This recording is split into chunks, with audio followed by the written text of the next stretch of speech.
মাননীয় স্পিকার, দীর্ঘ 1 ঘন্টা হাত উঁচু করে বসেছিলাম মাননীয় স্পিকার, শেষ পর্যন্ত যে আপনি দেখেছেন সেজন্য আপনাকে আবারও ধন্যবাদ। মাননীয় স্পিকার, আপনাকে অসংখ্য ধন্যবাদ। মাননীয় স্পিকার, দীর্ঘ 1 ঘন্টা হাত উঁচু করে বসেছিলাম মাননীয় স্পিকার, শেষ পর্যন্ত যে আপনি দেখেছেন সেজন্য আপনাকে আবারও ধন্যবাদ। আজকে 94 নম্বর তারকা চিহ্নিত প্রশ্নটি আমার ছিল, সেটি স্থানান্তরিত হয়েছে, কিন্তু কি কারণে স্থানান্তরিত হয়েছে জানি না। মাননীয় মন্ত্রীর কাছে আমার প্রশ্ন, আমদানি এবং রপ্তানির আড়ালে প্রতি বছর $8 বিলিয়ন মতন টাকা বিদেশে পাচার হয়ে যাচ্ছে।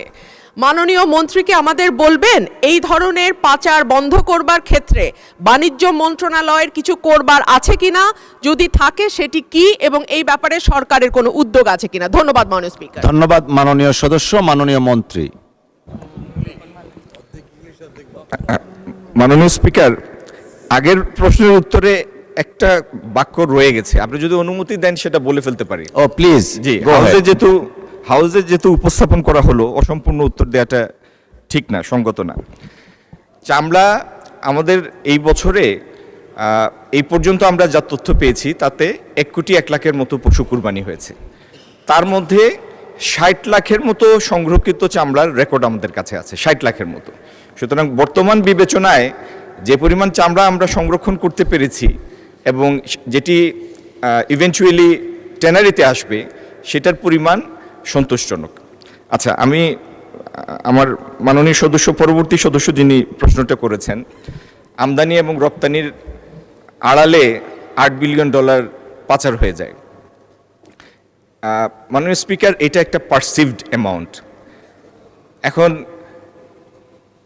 আমদানি রপ্তানির আড়ালে আমদানির অনেকগুলির মধ্যে টেরিফ আছে, সেই প্রাইস ফিক্স আছে, অনেকগুলির মধ্যে পিএসআই আছে, প্রিশিপমেন্ট ইন্সপেকশনের ক্লজ আছে।